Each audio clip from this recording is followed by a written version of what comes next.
Okay, good evening. Welcome to this evening's Aspen Center for Physics, Heinz R. Pagel's Free Physics Talk. I'm Josh Freeman. I'm currently Vice President of the Physics Center. Before introducing tonight's speaker, I'd like to just say a few words about this remarkable institution for some of you who may not be so familiar with it.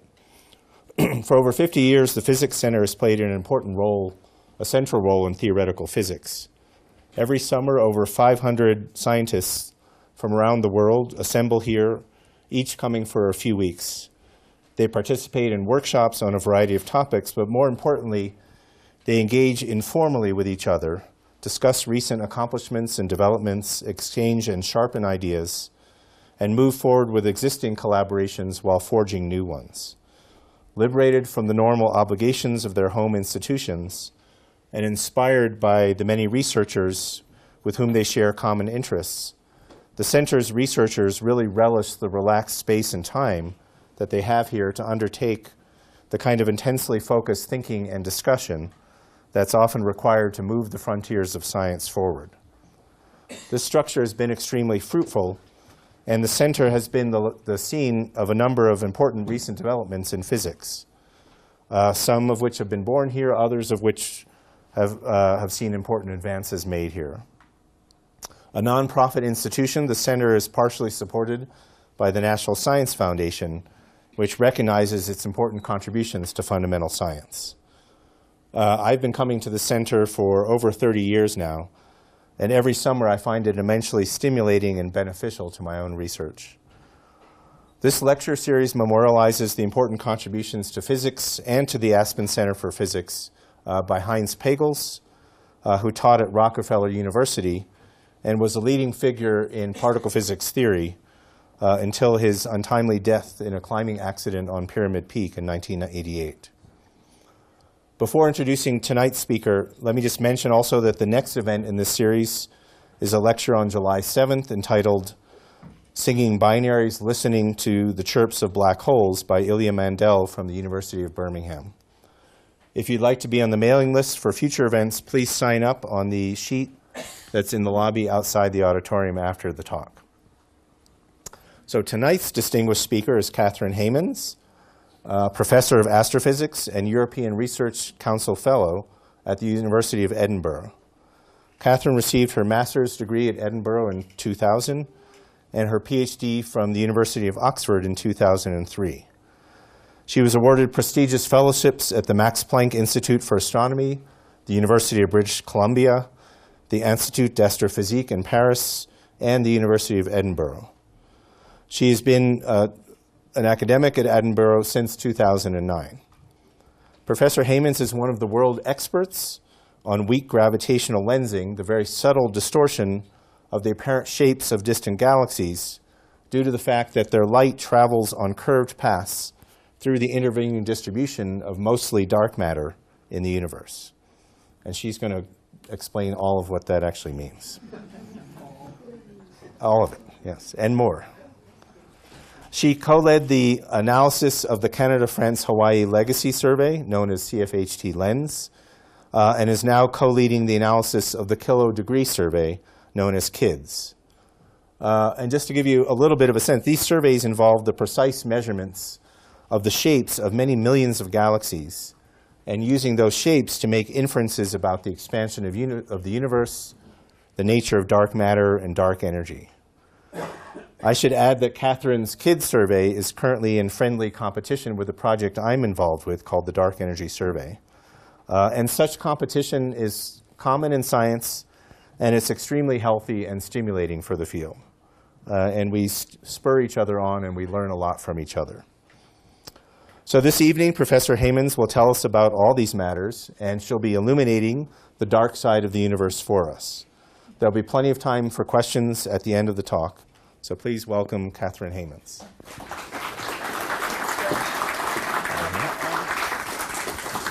Okay, just give me a second while I get mic'd up. Oops, okay. Let's see. I think. There you go. Here we go. Let's go. Thank you, Josh. Fabulous. All right, how's that for volume? Good. Am I good? Perfect. Yeah. So the people on the sides, there are some seats if you can move in. You might be a bit more comfy. Yeah, you might be a bit more comfortable. The fire marshal may not. There's a couple of seats down there.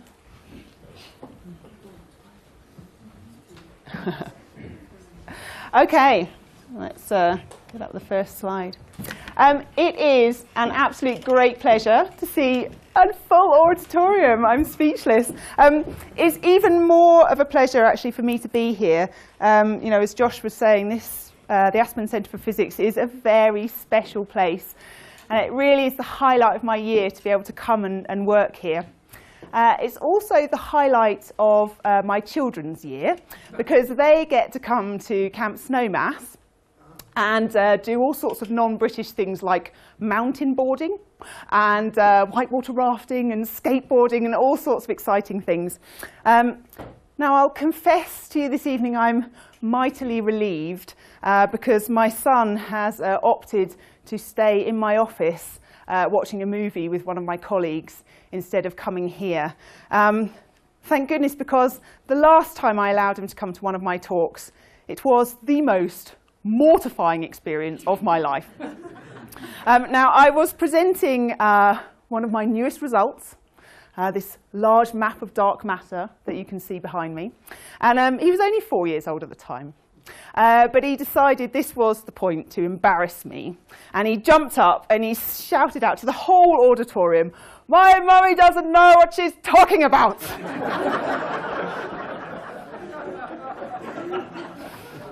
Now,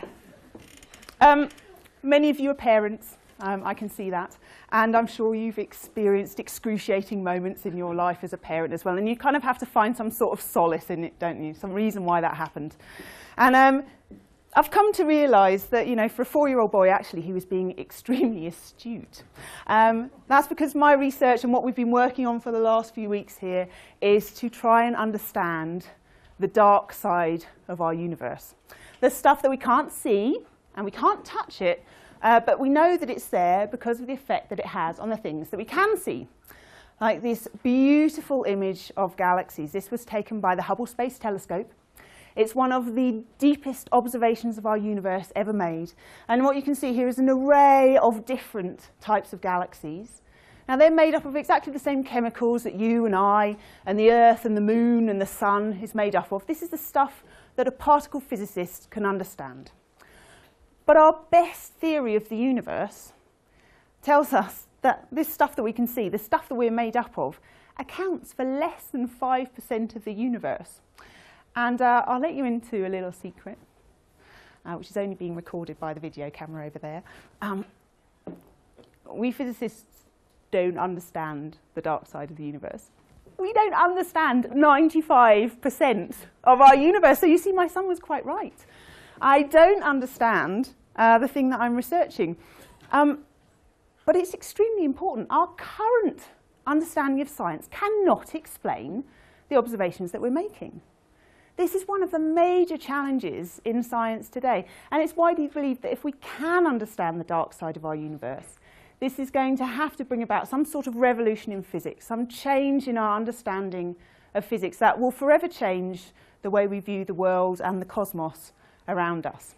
And this is what we're going to be focusing on today. I'm going to talk to you about the two dark entities on the dark side. The first is dark matter. Dark matter is a strong gravitational force in our universe. It's trying to pull everything together. It's gravity that makes these galaxies that you can see here in this picture. And dark matter is not on its own in the dark sector.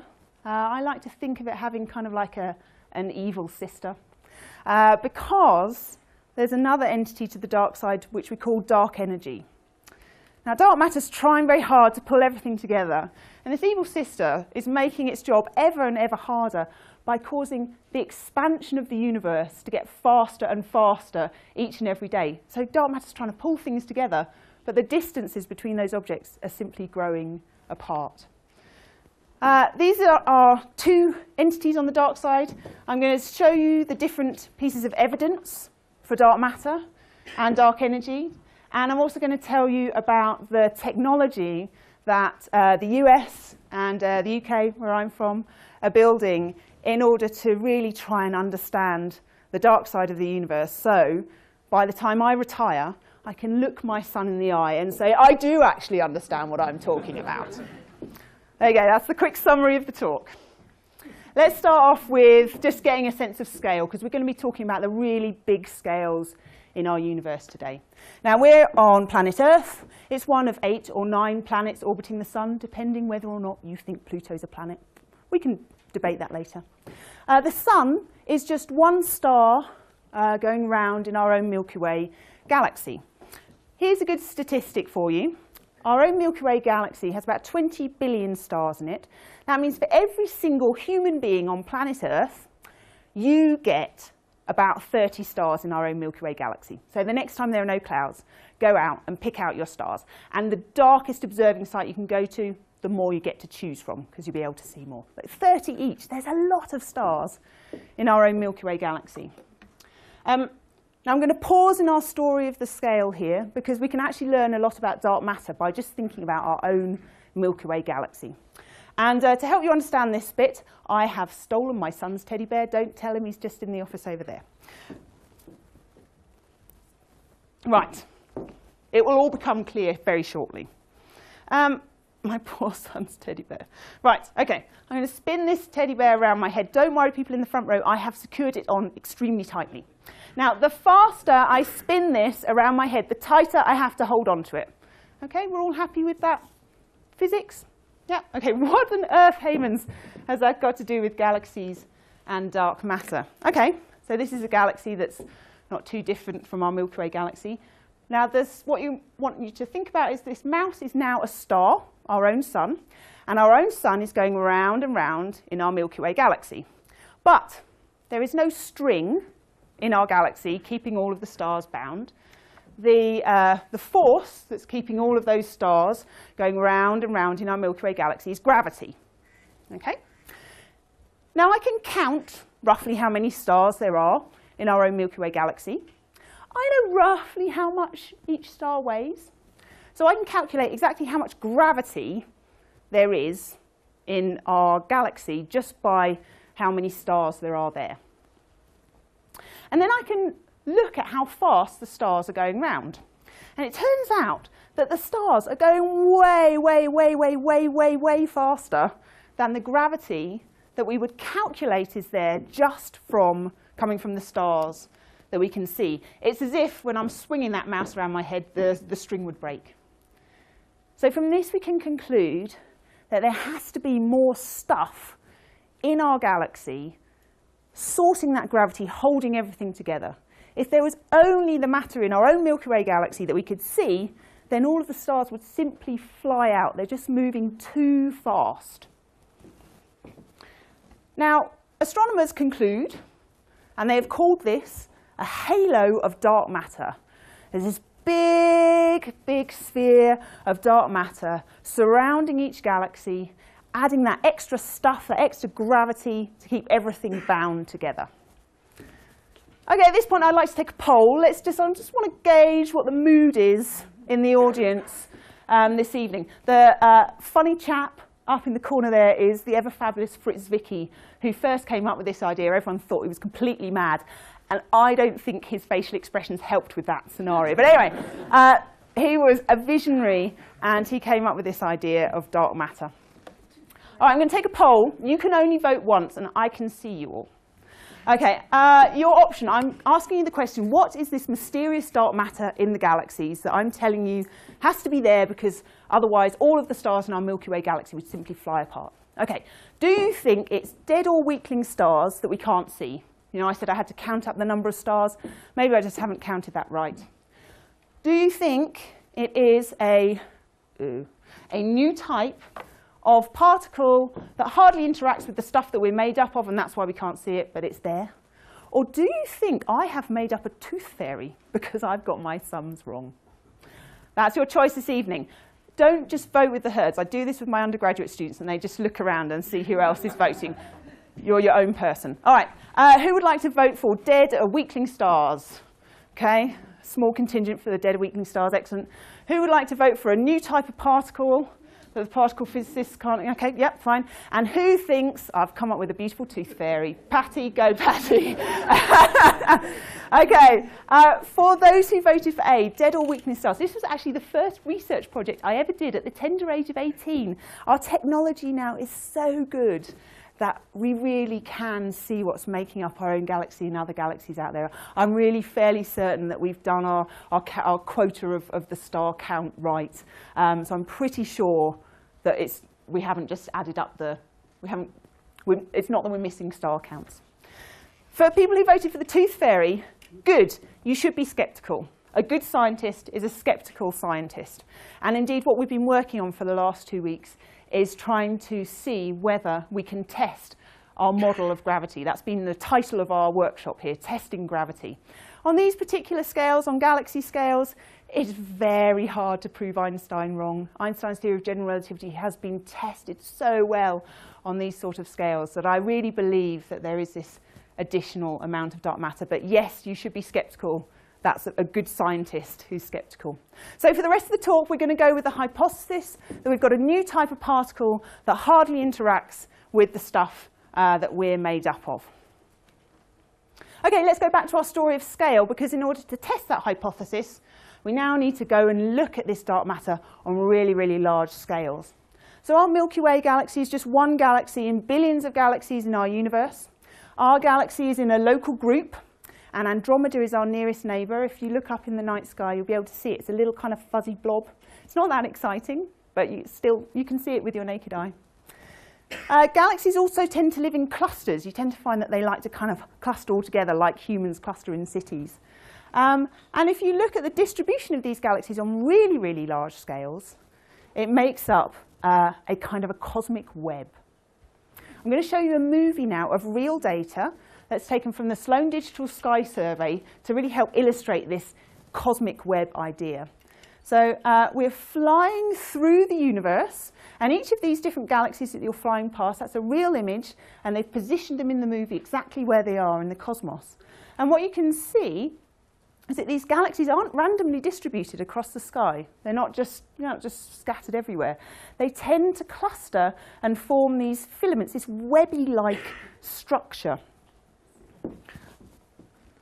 Not sure if you can see that with the lights. Yeah, okay. So you can start seeing these kind of structures that are forming here. Now we can run a computer simulation to say, well, what would the dark matter look like? I've told you the dark matter is invisible. We can't see it. This is a computer simulation by the Max Planck Institute, and this is taking our hypothesis that this dark matter is a new type of particle that hardly interacts with the stuff that we're made up of. And this is what we would expect it to look like in the universe if our theories of physics are right. And again, you see this cosmic structure. Here's the actual galaxy movie playing again. And you can see that same sort of cosmic structure. And our hypothesis, which is now being proved with these observations, is that it's the dark matter that dictates where and when the galaxies form. So the reason why the galaxies are in this cosmic web is because it's the gravity of the dark matter underlying it, underpinning those galaxies, that's determining the structure of the universe. Can I ask a question? No. Well, All right, then. if you want me to keep my timings, it depends whether you want to overrun or not. Do you want to save it to the end? Okay. All right. Just a real quick question. Oh, go for it. Go on. Go on. What color was the dark matter on that film? What, sorry? What color is the dark matter on the film? On this one. This is a simulation of dark matter. Yeah, is it purple or It's yellow? all of it. Sorry, yeah, that's a really good question, actually. So the colour here tells you how much dark matter there is. Okay, so as you go down to darker regions, there's less and less dark matter. Thank you. Actually, that's a really good question. Sorry if that was yours as well. No, mine was a better question. Now, wouldn't it be extremely cool if we could actually observe this dark matter? So I've got a computer simulation that tells me the galaxy should look like this. Yeah, cool. Wouldn't it be cool if we could actually really observe it? And this is my research area, to see the invisible. Now, to help illustrate the science behind this, I'm going to use a lovely video of my dear friend, Phil Marshall, who's currently in Stanford. And he's got a wine glass here and a birthday candle. So he's lit the candle, and he's looking through the bottom. And he can see lots of different images there in the wine glass. What's happening is the light from that candle is not travelling in a straight line towards his eye. So at the moment, when you can see me, all light's travelling in a straight line, so I look normal. But here, he's looking through the base of the wine glass, and so the light kind of gets bent and distorted. And that means he sees multiple images of that candle, and it means the candle that he can see through the base of the wine glass doesn't look the same. It doesn't look like a normal candle. The shape gets distorted. Okay? All right, Heymans, what has this got to do with anything other than romance? Well, it's this technique that we can use to see dark matter, because turns out Einstein's theory of general relativity, source of gravity, it tells us that mass bends space and time. Got another movie to illustrate this. This is a distant galaxy, and light is going to travel towards us on planet Earth. Now this clump of yellow stuff here, that's dark matter, it doesn't matter, just some sort of matter to bend space and time. And so the light gets bent as it travels towards us. So what we see on planet Earth is not the galaxy as it once appeared, but a curved shape. So exactly the same as the candlelight got bent and distorted when we saw it in the base of the wine glass, the gravity of this dark matter is changing the way we see the very distant universe. Let's illustrate this again, just to recap, this is an important point. Galaxies in the distant universe, their light travels towards us on Earth. But if we have clumps of dark matter in between us and the distant universe, that light won't travel in straight lines. It gets bent, it gets distorted. So when I see the images of these distant galaxies, they tend to line up with each other. Now, if you like, you can think of this as kind of dark matter writing its graffiti signature on the sky. I am here. It changes the shapes of all of the distant galaxies, and it makes them look like they line up with each other. So if we go and observe lots and lots and lots of galaxies, we look for this signature that dark matter's left, the galaxies lining up with each other, then we can infer where the dark matter is and how much of it there is. And the jargon name for this, if you want to Google it later, is gravitational lensing. Lensing, just because it's that lensing effect. Same's going on with your glasses. It's bending the light. And gravitational, because it's gravity that's doing this. Okay, this is an image from the telescope that I'm working on at the moment in Chile. And if you think you have high altitude, low oxygen issues in Aspen, try working on top of a mountain in Chile. Whew, very little oxygen up there. Anyway, this is one of the images that we've taken from our telescope. In the middle here, you can see one of these clusters of galaxies, these yellow galaxies here. They're all clustered together. I looked at the images of over 10 million galaxies in the background. So these little teeny tiny faint blue blobs that you can see in the background. You measure their shapes, you look for them lining up with each other, and in pink, that's where the dark matter is, in this particular patch of sky. So, well, as I was saying earlier, it's the gravity of the dark matter that tells you where the galaxies are. Here's another one, another beautiful cluster of galaxies. The big blue stuff, by the way, in the foreground, those are stars in our own Milky Way galaxy. Again, here's the dark matter. One of my friends named this the large eagle. I'm not seeing it myself. Okay, we can use this same technique to map out dark matter across the whole sky.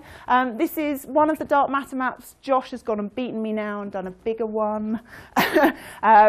We are in friendly competition with each other. But this, if you looked up at the night sky and held your arm out, your hand out at arm's length, and imagined that sort of patch of sky, this is what this whole image is supposed to represent. And this shows you where the dark matter is in that sort of patch of sky. And the colour scale here is how much dark matter there is. So there's an awful lot of dark matter here and not very much dark matter there. What can we take away from this blobby picture? It tells us that dark matter isn't randomly distributed. It's forming this cosmic web-like structure, which is what we predicted from those simulations. What else can we test? I told you that dark matter told us where galaxies should form. Yeah, if we go and look at those big clumps of dark matter, sure enough, That's where all the big clumps of galaxies lie. I can give you another illustration of that. This is the dark matter map, now just on a blue scale. And I've made a map of the galaxies, kind of smoothed on the same scale, in pink. So pink is where the galaxies are, blue is where the dark matter is. And I'm going to blink between them now. And you can tell me whether you think my theory's right, that where there's dark matter, there's galaxies. Most of the time, it's true. So this is really exciting. We're really testing out our theory of dark matter here. And everywhere we look, we see the same structure. We've got 4 different patches in this particular survey, corresponding to the different observing seasons. Everywhere we look, dark matter on the largest scales is looking like we think it should, based on our hypothesis that dark matter is a new type of particle that we haven't seen before that doesn't interact with the stuff that we're made up of. Okay, so we've... Urgent call at the front, don't worry. All right, those astute members of the audience will now be tracking back. They'll be like, all right, well, she's talked about dark matter around our own galaxy. She's talked about dark matter on the largest scales. This must mean that there is dark matter in this very room. Yeah? So how about a little Aspen science experiment this evening to see if we can catch any? Are you game? I'd like you all to construct your own dark matter butterfly net, please. Yes, excellent, excellent. Yeah, just thumb and finger together. And what I want to do is count to 5 together and to see if anyone catches a dark matter particle in those 5 seconds. Are you ready? We'll do a countdown. 5, 4, 3, 2, 1. And keep your dark matter butterfly net up if you have caught a dark matter particle. Gentleman there. Excellent, we've got 1 catch over there. Does anyone feel like they've caught any? Does anyone want to hazard a guess how many dark matter particles flew through their butterfly net in those 5 seconds? A billion, yeah.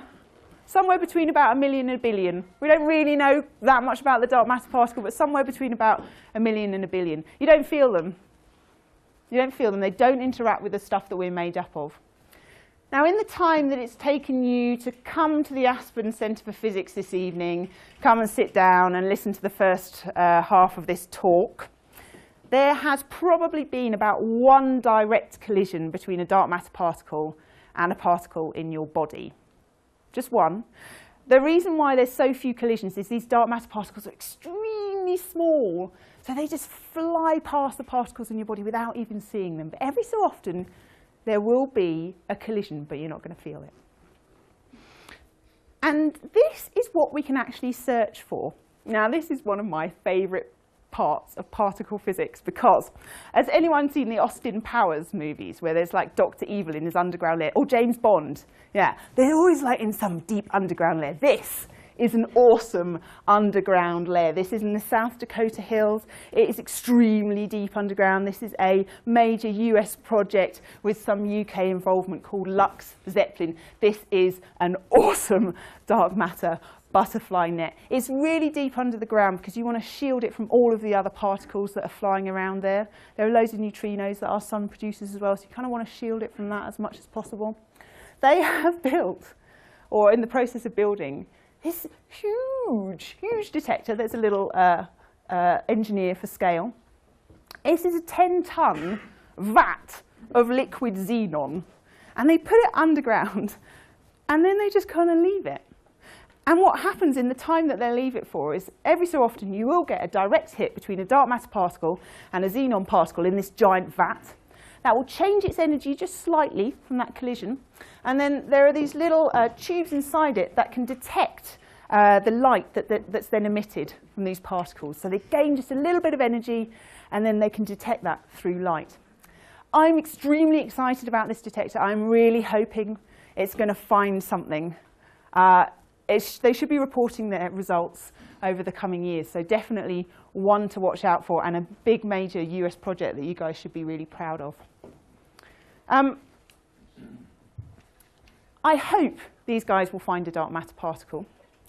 The other avenue for actually finding one of these dark matter particles, other than looking under your chair, is the hope that our colleagues at CERN will create one. This is really exciting. In CERN, they have this massive particle accelerator, and they smash protons into each other and then just kind of see what comes out. I like to describe this as kind of toddler physics, you know, when you like crash things together and just see what happens. But don't tell my particle physics chums that I just called that research. Anyway, they crash things together and see what comes out. Now, the LHC has been working at its full energy for the past year or so. There was a small incident with a weasel. Poor weasel.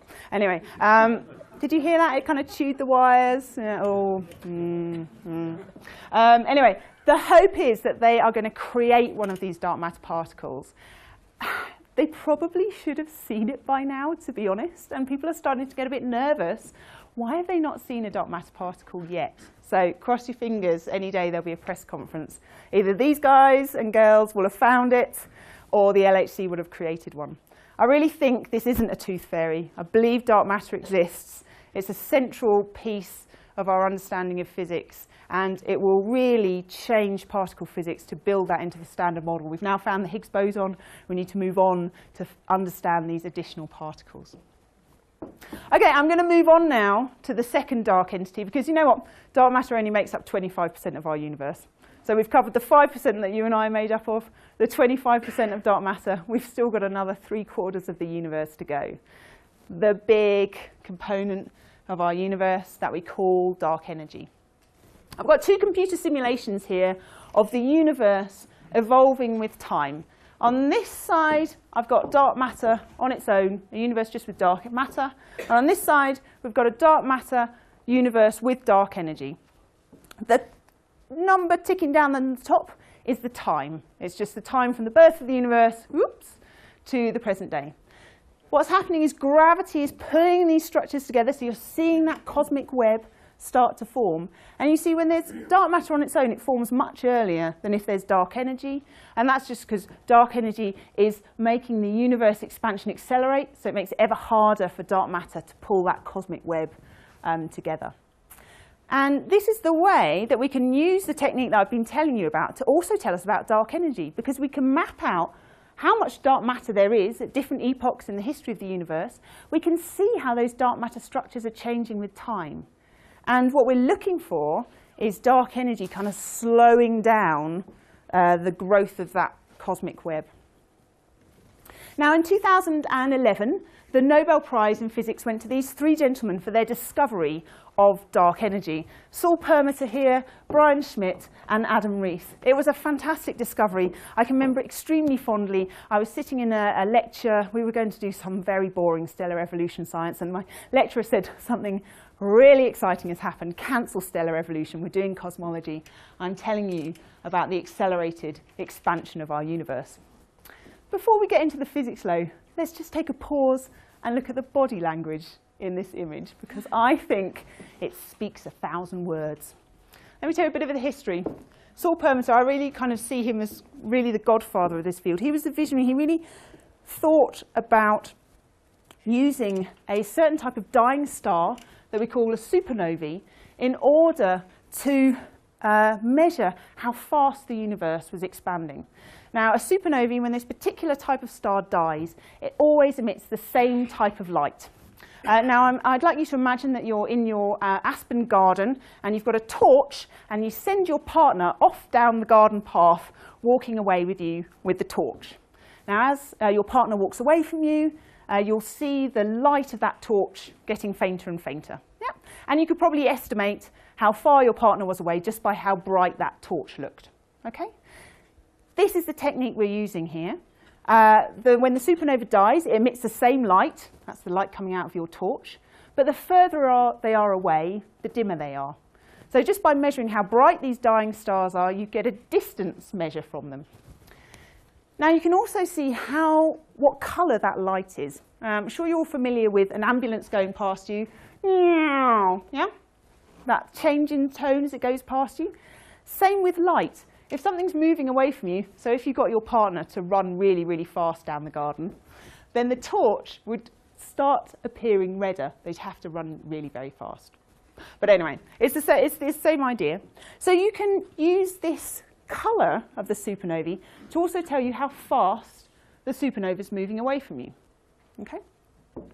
So Saul Portman's really sort of pioneered this scheme. He had a really big team, a really big US project, an amazing telescope, and he was taking measurements of lots of these supernovae to measure the expansion of our universe.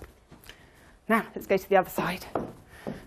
Schmidt and Rees, PhD supervisor, PhD student. I'm sure a lot of you have got PhDs and can feel this supervisor-student relationship that's going on here.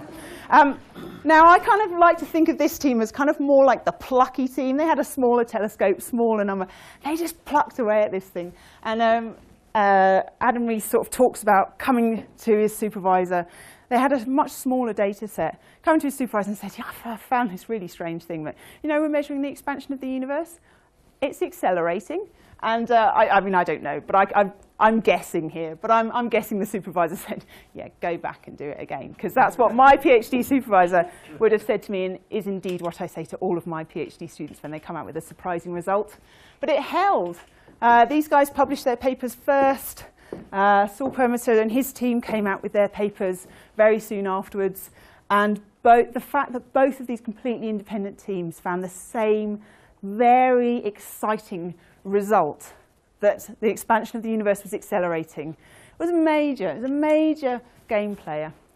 What could it possibly mean? It's very strange, right? You'd think gravity is the dominant force, right? Gravity should be trying to pull everything back together. We know the universe is expanding. We had the Big Bang. It makes everything expand. But gravity should eventually pull it back together. The expansion is getting faster. It's very, very strange. To try and explain it, I have to talk to you a little bit about the physics of nothingness. Now, there are big regions of our universe where there is absolutely nothing. Nothing at all. Okay? Except virtual particles that can simply pop in and out of existence. And in doing so, they add energy to the universe. This isn't just fiction. You can actually measure this effect in the lab. You can create a vacuum, and you can see this quantum effect occurring where these virtual particles pop into existence. Now, this works a little bit like a perpetual motion machine, because if you add energy to the universe, that fuels this expansion, which creates more nothingness, more opportunity for these virtual particles to pop into existence, more energy, more fuel, more expansion, more nothingness. The problem with this theory is the universe shouldn't really exist as we see it today if you take the measurements that we have in the lab. It's a beautiful theory, but what the particle physicists predict we should measure for this dark energy is one with 120 zeros after it larger than what we're actually measuring. Okay, time for another quick audience poll. Who do you think's got the measurement right? Are the particle physicists right with their theory? Have the astronomers got their measurement right, or neither? Hands up for A. Believers in the particle physics. Excellent. Believers for B, astronomers. I can see you're all doubters of both. C, neither. Yeah, you're probably both right. Is this one-tooth fairy too far? It's a really strange result. I feel really confident that we'll find dark matter, but dark energy is very strange. It's very strange. We've got a whole bunch of different ideas. You know, this is so strange that theorists are having a field day trying to come up with an idea. So I've talked about this idea of vacuum energy. It's also called a cosmological constant. They're kind of more or less the same thing. We know in the early universe there was a period of rapid inflation. Otherwise, the universe wouldn't be as we see it today. Perhaps something like that's happening again. We don't really understand the physics of inflation in the very early universe. So maybe something like that's happening again. Colliding brane worlds and multiverses. This is one of my favorites. I actually said to Patty, shall I just talk about multiverses for an hour? She said no. So ask me questions about it afterwards. But it could be that we're just in one really freaky disco universe in a sea of many different universes. Could be. What we've been focusing on for the last few weeks is beyond Einstein gravity. Perhaps Einstein's theory of gravity isn't quite enough to explain the universe on the really, really, really large scales. And that's what we've been talking about these last few weeks. Let me just give you just a little bit of motivation so you don't think I'm completely crazy. Newton first came up with the theory of gravity. Stuff attracts stuff. Apple falls on head. And he said that that's a fundamental constant everywhere in the universe. Apple should fall on head in the same way if you're in the same gravitational field. And then Einstein came along and he said, nay, Newton, it's got nothing to do with stuff attracting stuff. It's that gravity bends the whole of space and time and things just simply roll together. But this happens in the same way everywhere in the universe. And the questions we've been asking here at the Aspen Centre for Physics is, does gravity bend space and time differently? Einstein says there's no difference between space and time. But we know in our own lives there's a difference between space and time. You might want to get the last 30 minutes of your life back, but unfortunately you can't. Sorry about that. There is a difference between them. You can't go backwards in time. So maybe gravity could bend space and time differently. Who says that gravity has to be the same everywhere? Maybe it could be different in different regions of the universe. These are the questions that we're asking, mainly because it's fun and we like doing fun things. But because this dark energy discovery is so strange, we really start to have to question the real fundamental physics that we understand. In order to answer these big questions, we need big telescopes. Here's some images of some galaxies taken in Chile. This is the best observing site in the world. And here are images of exactly the same galaxies now taken from space. It's like putting on a pair of spectacles. I'm sure you all know Twinkle, Twinkle, Little Star. Stars do not twinkle. It is the atmosphere messing things up. If you can get above the atmosphere, you can get much better resolution imaging of the galaxies. And the best technique we have at our disposal to answer these questions, these big questions about the dark side of the universe, the best tool we have is this lensing technique I was telling you about, looking for those alignments in the shapes of galaxies. And if we can get above the atmosphere, we can make that measurement much more accurately. Two major projects coming online, which the EU and the US are both involved in. Euclid is a European-led project, but NASA involvement as well. A 1.2-meter telescope in space. It's going to be kind of like the Hubble Space Telescope in space, but imaging the entire sky. And that's due for launch in 2020. Now, on the ground, LSST, major US project. You guys should be so proud of this project. It's an 8.4-meter telescope. That is big. It's going to image the whole sky every 3 nights, mainly to find killer asteroids. Don't worry, we're looking out for you. And if LSST finds a killer asteroid, we're going to mobilize Bruce Willis immediately to go and get rid of it. Now, assuming we don't find any killer asteroids, this beast is going to be fabulous at taking extremely deep images of the universe. Combine the might of these 2 experiments together that are running concurrently. And I really believe that we are going to be able to truly understand the dark side of our universe. I don't have time for our final audience poll, which was to ask you what you think these major experiments are going to discover. Whether the particle physicists got it wrong and that the vacuum energy was the right answer, that Einstein got it wrong and that we needed to upgrade our theory of gravity, that we just got it wrong and just misunderstood our observations. Plausible. Maybe we're just in a weird universe in a sea of universes. Or other. Now, I'm not going to let you vote on this because we don't have time, but I'll just share with you an experience when I gave this poll to my undergraduate students. One of my students voted for other, and I thought, oh, I will ask him what he thinks. This could be revolutionary. And being very British, because we're quite negative, he said, oh, Catherine, Euclid's going to blow up on launch, and LSST will probably break its mirror. So I'm loving being in America and your positivity, and it's great. I need to move here. 4 things I want you to tell your friends. If we didn't have dark matter surrounding our own Milky Way galaxy and stopping the stars from flying apart, our own Milky Way galaxy wouldn't exist. We need dark matter. It's everywhere, flying through this auditorium, and I'm pretty sure someone's going to find it very soon. The universe is filled by this giant invisible cosmic web that we can map out using this great technique called gravitational lensing.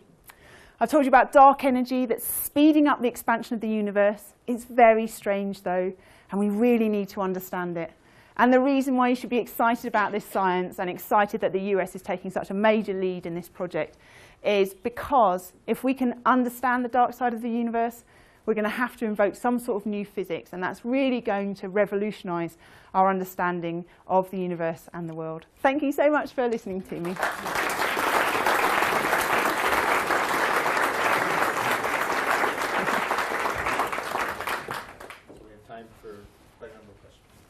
I'm kind of a crazy guy, and I've got a couple friends here. I'm crazy too. Excellent. And they leave me with really disturbing questions. I can't go to sleep at night sometimes. Oh no. Oh yeah, crazy. Is it possible that some of the dark matter could be something that actually is mass and gravity without a particle that is assigned to it? In other words, there may not be a particle at all. It's just mass and gravity moving ballistically through the universe. And is there possibly something to do with, like, Higgs field? Yeah. Okay. So. Or is there even some kind of like weird particle that should be associating dark matter with energy, dark energy? Yeah, okay. So the question is, I've been talking about a dark matter particle, and the question is, does it have to be a particle? Can it be just some sort of force field instead? Could it somehow be related to dark energy? These are excellent questions that actually theorists are looking at. In answer to your first question, there's something that we call a wave-particle duality. And there's no real, a particle can act like a wave, or a field, or a wave can act like a particle. So, we talk about particle and mass and gravity kind of interchangeably. So they're kind of the same thing. Could they be the same thing? Yes. So one thing I didn't discuss is it's a little bit weird that we are asking this question when there's roughly about the same amount as dark matter as dark energy. The universe has been around for a long time, 13.8 billion years. We've been on this planet for a very short amount of time. So a bit strange that we're asking this question now when these two things are kind of similar. And possibly one answer to that is actually they're sourced from the same thing. And there are models where what's sourcing the dark energy is somehow connected to the dark matter. And I mean, I guess in short answer, it's an open playing field at the moment. We do not understand this, and that's why it's so exciting. And anything's up for grabs. But we need these major projects that I was telling you about to be able to rule out these theories. We can never prove a theory, we can only ever disprove a theory, and that's our job, to take the observations and disprove the theories. When you're counting the stars in a galaxy, how do you count the black holes in the galaxy? And could you comment on the theory about the micro black holes? Yeah, and the Big yeah, Bang okay. So possibly? that's a good question. So a lot of people think about sort of black holes as kind of being a source of dark matter. Now, at the center of each and every galaxy is, our theory goes that there's a supermassive black hole. But that's still only about 30 or 40 or maybe 50 times as massive as our sun. We kind of think about black holes as infinite mass. Infinite mass in sort of zero volume. That's kind of our picture of black holes. But actually, in reality, black holes do have a finite mass. And they're not actually that much more than 50 or 60 suns. And that's because a black hole is created when a star dies. And then it accumulates mass, but it can't accumulate that much mass in time. So yes, there are black holes out there. Yes, you can fold them in, but it's not enough to see the galaxy. Your other question, I think, is maybe relating to primordial black holes? Yeah. Yeah, okay. So then there's this other theory that perhaps in the birth of the universe, lots of very, very tiny black holes were created. These are called primordial black holes, created in the very, very early universe. And they could be too small for us to detect and very numerous. Now, you can look for these. These would still have the same gravitational effects, and there have been lots of experiments where they've looked at stars. It's the same lensing technique. If one of these primordial black holes would move in front of one of these stars, you'd kind of see the star wiggle and get a little bit brighter. And there have been dedicated experiments looking for this. And you can sort of lower the minimum mass of these primordial black holes. It's not completely ruled out yet, but I think it's unlikely. Yeah. Josh is my chair. Am I just picking people? Gentleman in the middle there. Thank you. Ordinary matter sort of aggregates into things like suns and planets and stuff like that. Would we expect dark matter to have the same aggregated behavior? and Absolutely, have yep. Dark matter universes and. So the way to think about it is the dark matter just follows the stuff that you can see. There's just lots more of it. So every time you see a galaxy, there's a big blob of dark matter around it. Gravity's the force of the universe, and gravity doesn't care about whether it's dark matter or luminous matter. It acts in the same way. Yeah. When he was asking about whether dark matter would We congregate with stars aggregate and into planets and suns. So to make a star, to make it stable, there are lots of other physics going on there, gas pressure and things like that. Would it aggregate to the same density? Would it aggregate to the same density?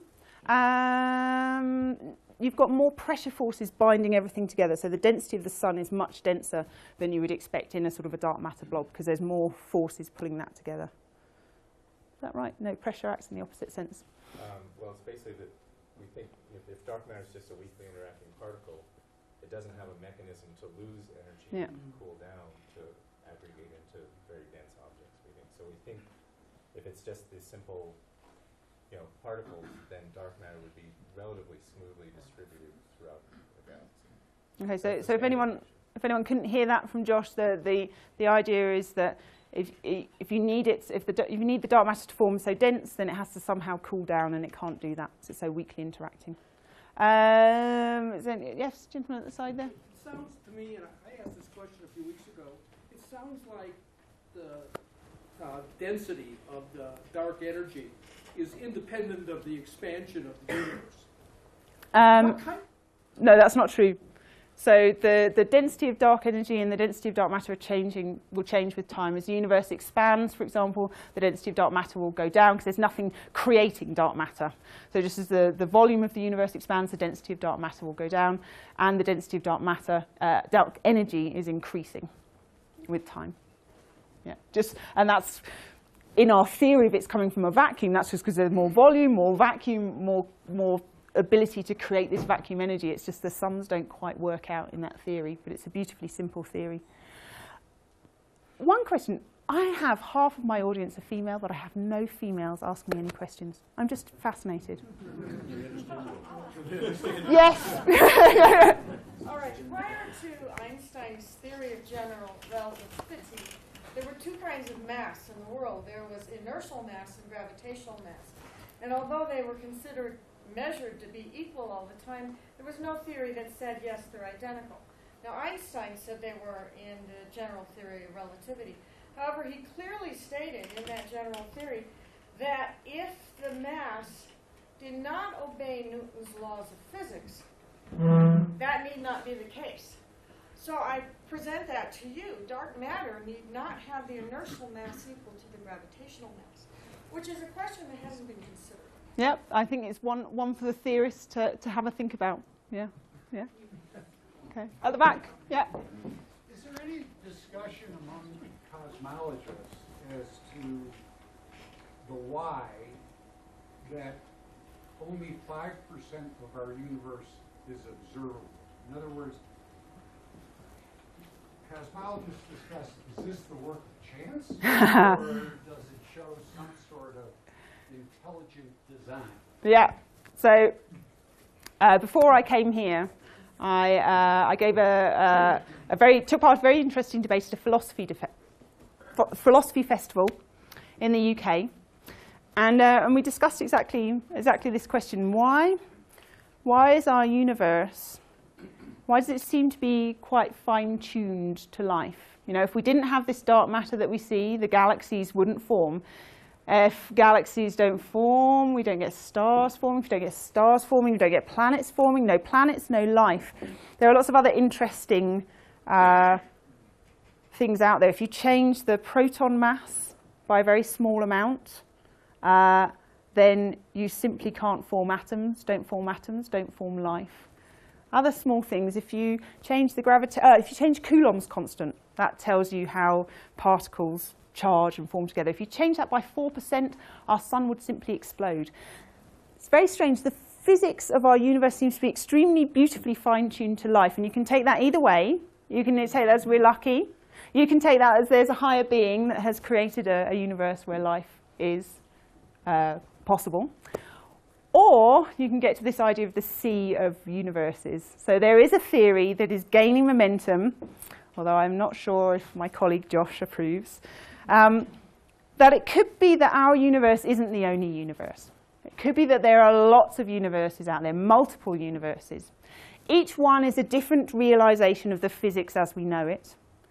And in our particular universe, the physics is right for life, and that's why we're here. It kind of answers the dark energy problem. So I was saying this vacuum energy, if it's a lovely simple solution to dark energy, and if the sums don't add up. If you calculate how much dark energy there should be just coming from a vacuum, our universe really shouldn't exist. It should have expanded rapidly before any stars or galaxies really formed. So maybe we're just in one of these weird universes where the amount of dark energy isn't what we'd predict. It's kind of like a slightly different one. The mass of the proton's right, the mass of the Coulomb constant's right, and that's why we're here in this particular universe, and why we're not in all of these other universes, because the physics isn't right for life. In some ways, I love this theory, because it means I'm done. I don't have to search dark energy anymore. In other ways, I hate this theory, because I love my job, and I think there has to be a solution. We have to try and find a solution to this dark energy equation. But it's kind of nice to think that there are an almost infinite number of other universes out there. Some of them will have life. And if there are an infinite number of universes, there are an infinite number of possibilities. And so it's very plausible that you're sat in a lecture theatre like this in another universe, but you might choose to have pizza for your dinner tonight instead of, I don't know what. Anyway, it's a nice idea. I believe, have we got time for one more? Yeah, got a couple more. Yes, sir. With all these particles of dark matter flying around, shouldn't that create a fluctuation in the local presumably measurable gravitational field? And if so, how would the scale of that compare to the scale that LIGO operates at? So I don't know so much about LIGO, so I might hand over to Josh to answer that question. But our sun is moving through the galaxy. I was talking about stars going round and round in the galaxy. And our own sun is moving in the galaxy. So you would expect to detect a kind of a wind of dark matter, because we're moving around inside this massive halo of dark matter. And that's one of the signals that this underground layer of 10-ton xenon's looking for, depending whether we're going which way our Earth is moving around the sun. So the sun's moving around in the galaxy, and the Earth is moving around in the sun. So we'd expect to see a sort of a seasonal change in the amount of dark matter that we see. That's one thing that they're looking for. I can't answer the question on LIGO. I don't know, Josh, if you want to. I don't know if there's a connection there. Well, the scale that LIGO measures is a fraction of the size of a proton. And I'm just wondering if the noise in the local gravitational field would be comparable to that. No, we don't think so, because the time scales are very, LIGOs seem very small fluctuations, but they're very rapid. I think the dark matter is quite smoothly distributed, so we don't think they would make changes on such a rapid time scale that LIGOs. So if nobody knows what we're chatting about with this LIGO thing, it's an amazing new gravitational wave detector. As some of you will have seen the exciting discoveries that they've actually seen gravitational waves from two black holes that have spiraled in on each other and then coalesced into one black hole. And you can see that in there's a ripple in the gravitational field that travels towards Earth. There's basically huge catastrophic distortion in the gravitational field where these black holes are swirling around each other. That propagates all the way to Earth, where they can measure this. Phenomenal technology, actually, to be able to measure this. And they can see this coalescence, this change in the gravitational field. But that's sort of black hole scales that we're talking about. And that'll be the subject of the next. Aha, that's the subject of the next talk, which leads us perfectly on. I think we're at 6:30, so Thank yeah. Catherine again. Thank you.